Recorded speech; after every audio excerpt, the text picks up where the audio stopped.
أهلا وسهلا بكم أعزائي في برنامج بلاد العرب أوطاني على قناة غموض وحقائق. في هذه الحلقة الاستثنائية والتي نخصصها للحديث عن بلاد اليمن، حاولت جاهدا أن أشتغل على هذه الحلقة بكل حيادية بعيدا عن المشاعر، ومحاولا قدر المستطاع ذكر الحقائق التاريخية نظرا للحب الذي أكنه لهذا الشعب بالذات، الذي لمست فيه روح الإيثار والأخوة، خصوصا في بلاد المهجر هنا بأمريكا. فلم أجد فيهم فقط أصحابي، بل هم إخواني. رأيت فيهم معنى التضحية والاحترام ونكران الذات. هؤلاء لن تكفي حلقة واحدة في ذكر خصالهم وكرمهم. أحبائي وإخواني شعب اليمن، سلامي لكم، وكل عام ونحن إخوة. هم من بلاد قدمت الكثير لهذه الأمة، حيث أصل العرب ومهد الحضارات في الجزيرة العربية. إنها بلاد التبع اليماني وبلاد بلقيس وغلام أصحاب الأخدود، ومنها جاء أنصار رسول الله صلى الله عليه وسلم. بلاد أهل الحكمة والإيمان والقلوب الرقيقة. هذه البلاد التي مدحها الرسول صلى الله عليه وسلم قائلا: أتاكم أهل اليمن، هم ألين قلوبا وأرق أفئدة، الإيمان يمان والحكمة يمانية. ولما نزلت الآية: يا أيها الذين آمنوا من يرتد منكم عن دينه فسوف يأتي الله بقوم يحبهم ويحبونه. ثم أشار الرسول صلى الله عليه وسلم بشيء كان معه إلى أحد الصحابة. هذا صحابي كان رجلا من اليمن واسمه أبو موسى الأشعري، وقال الرسول صلى الله عليه وسلم: هم قوم هذا. اليمن أو الجمهورية اليمنية هي دولة عربية تقع جنوب غرب شبه الجزيرة العربية في غرب آسيا. تبلغ مساحتها حوالي 555 ألف كيلومتر مربع، ويبلغ عدد سكانها 26,687 ألف نسمة حسب الإحصاء السكاني لعام 2015. يحد اليمن من الشمال المملكة العربية السعودية، ومن الشرق سلطنة عمان، ولها ساحل جنوبي على بحر العرب وساحل غربي على البحر الأحمر. ولدى اليمن أكثر من 200 جزيرة في البحر الأحمر، وبحر العرب أكبرها، وجزيرتي سقطرى وحنيش. ينص الدستور اليمني على ديمقراطية الدولة وإقرارها بالتعددية الحزبية والسياسية، وتبنيها نظاما اقتصاديا حرا، والالتزام بالمواثيق والعهود الدولية المنصوص عليها في الإعلان العالمي لحقوق الإنسان، وأن الشريعة الإسلامية هي المصدر الأساسي للتشريع. اليمن عضو في جامعة الدول العربية والأمم المتحدة وحركة عدم الانحياز ومنظمة التعاون الإسلامي ومنظمة التجارة العالمية. كما تعتبر اليمن من أقدم مراكز الحضارة في العالم القديم. لا يعرف بالتحديد متى بدأ تاريخ اليمن القديم، لكن بعض نقوش حضارة بلاد ما بين النهرين تصور أنها بدأت منذ زمن بعيد. فعلى سبيل المثال ذكرت سبأ في نص سومري يعود إلى حوالي 2500 سنة قبل الميلاد، أي منذ منتصف الألفية الثالثة قبل الميلاد. وأن ما وجد من النقوش في اليمن كشف النقاب عن تاريخ اليمن القديم العائد إلى أواخر الألفية الثانية قبل الميلاد. ومن أهم وأشهر ممالك اليمن القديم مملكة سبأ ومعين وقتبان وحضرموت وحمير. ويعود إليهم الفضل في تطوير أحد أقدم الأبجديات في العالم المعروفة بخط المسند. عدد النصوص والكتابات والشواهد الأركيولوجية في اليمن أكثر من باقي أقاليم شبه الجزيرة العربية، حيث أطلق عليها الروم تسمية العربية السعيدة. وقامت عدة دول في العصور الوسطى مثل الدولة الزيادية والدولة اليعفرية والإمامة الزيدية والدولة الطاهرية، وأقواها كانت بلا شك الدولة الرسولية. استقل ما عرف بشمال اليمن عن الدولة العثمانية عام 1918، وقامت المملكة المتوكلية اليمنية إلى إسقاطها عام 1962 وقيام الجمهورية العربية اليمنية، بينما بقي جنوب اليمن محمية بريطانية إلى غاية عام 1967 وقيام جمهورية اليمن الديمقراطية الشعبية، حيث تحققت الوحدة اليمنية في 22 من ماي 1990. يعتمد اقتصاد اليمن على موارد محدودة من النفط والغاز، لكن للأسف لم تستغل جيدا، ولا يزال هذا القطاع رغم أنه يشكل النسبة الأكبر من الناتج المحلي الإجمالي غير مطور. تاريخيا اليمن بلد زراعي، ولكنه يعتمد على مداخيل ممراته البحرية وموانئه، حيث تمر البلاد بأوضاع سياسية واقتصادية صعبة نتيجة الفساد والصراعات المسلحة التي تعيق مسيرة التنمية.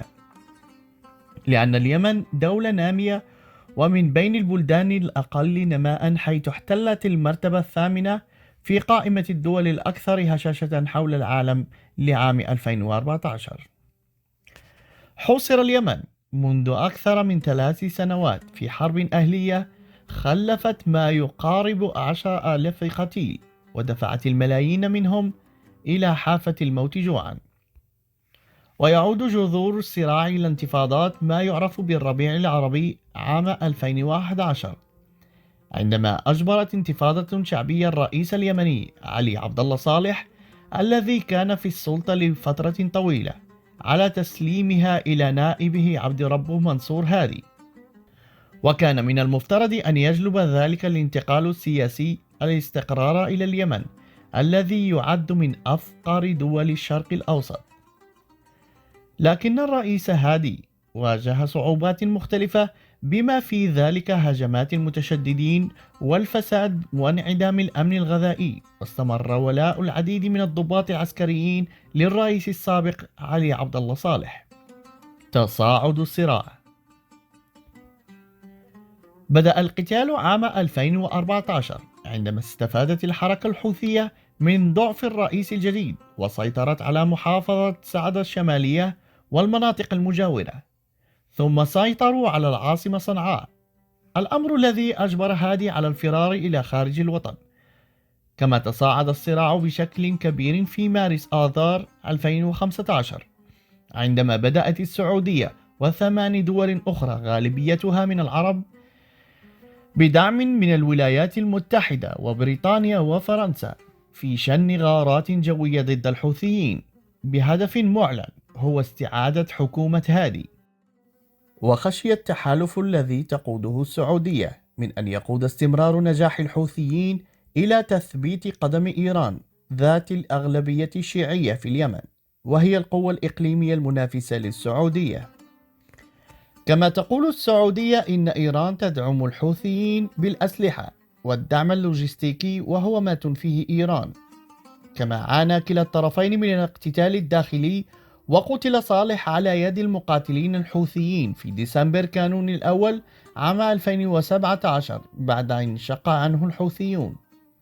لقد أنتجت حالة الجمود أزمة إنسانية كبيرة، حيث تعرض 8.4 ملايين على الأقل من اليمنيين لخطر المجاعة، و22.2 مليون شخص أي 75% من السكان بحاجة ماسة إلى المساعدات الإنسانية وفقا لتقارير الأمم المتحدة.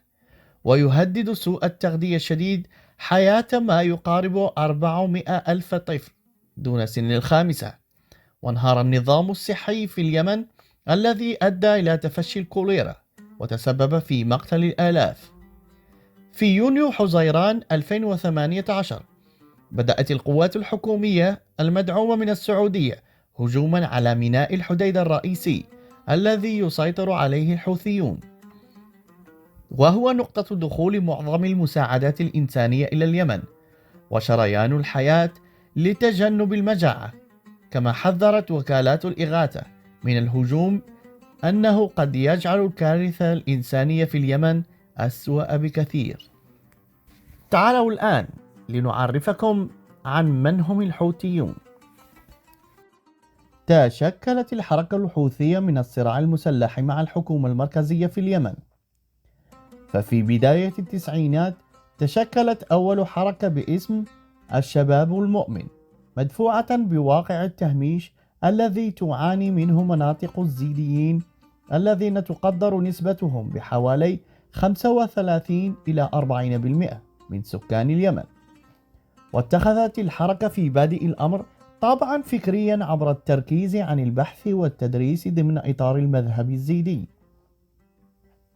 وارتبط الزعيم الأول للحركة حسين بدر الدين الحوثي بحزب سياسي صغير كان يعرف باسم الحق، وفاز هذا الحزب بمقعدين في برلمان اليمن في انتخابات 1993. وقد شغل حسين أحدهما خلال الفترة ما بين 1993 إلى 1997. وبعد 11 سبتمبر أيلول 2001 اتبع حسين الحوثي نهجا فكريا جديدا جمع بين إحياء العقيدة ومعاداة الإمبريالية، متأثرا بأفكار عامة الثورة الإسلامية في إيران، حيث تحولت الحركة إلى تنظيم مسلح عام 2004 في مواجهة مع القوات الحكومية. واتخذت الحركة أسماء مختلفة حتى استقرت في النهاية على اسم أنصار الله. شارك الحوثيون بكثرة في المظاهرات المناهضة لحكم صالح خلال عام 2011، وكانوا طرفا أساسيا في جلسات الحوار الوطني. ومثل سقوط حكم صالح عام 2012 فرصة ثمينة للحوثيين لتعزيز موقعهم ونفوذهم في اليمن.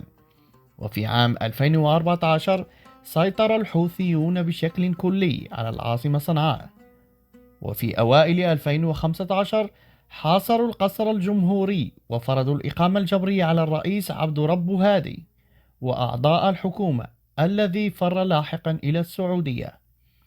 وبعد 3 أعوام من المعارك البرية والقصف الجوي تمكنت القوات اليمنية الموالية للسعودية والإمارات من السيطرة على مساحة كبيرة من اليمن في الوقت الذي يتقلص فيه تحالف الحوثيين.